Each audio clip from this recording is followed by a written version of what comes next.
Today I'm going to talk about some of the key metrics that you need to focus on within your organisation. One of the key things that an organisation needs to look at is the type of metrics that you'll actually follow.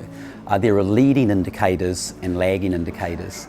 And often what happens within an organisation, people focus on the lagging. And they're the indicators that measure what's already happened.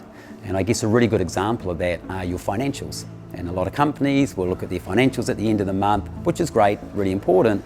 However, it's already happened.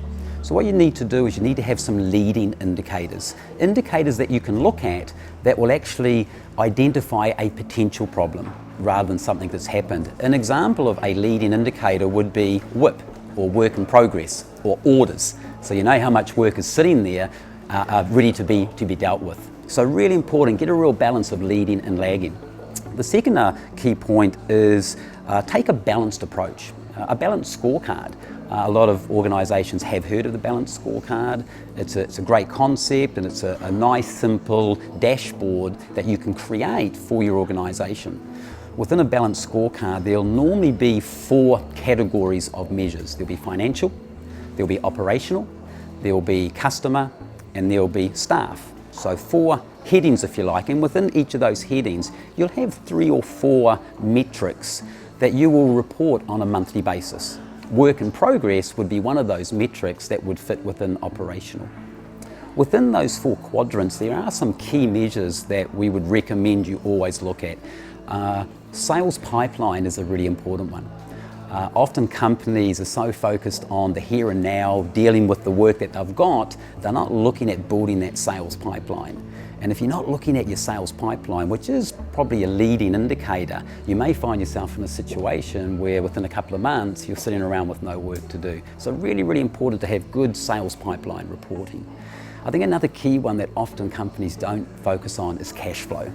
Now, we all know that cash is king. Often companies will look at profitability, they'll look at gross margin, they'll look at their profit and loss report, which is great. However, really key is cash flow. Are you getting the money in for the work that you've done? And that's often a challenge that businesses have. Another key one is customer satisfaction. A lot of us would have heard that retaining a client, referrals are often the most cost-effective way of getting new business.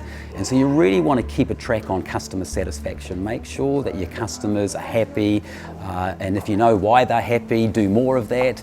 And if you realise they're not happy, find out why and address that. I think another key metric that you need to be looking at is staff metrics, staff retention, staff satisfaction. Staff at the end of the day are usually the backbone of your business. And often we forget about really measuring, monitoring how the staff are feeling. We look at the financials, we look at the customers, but you've got the staff. It's not for your staff.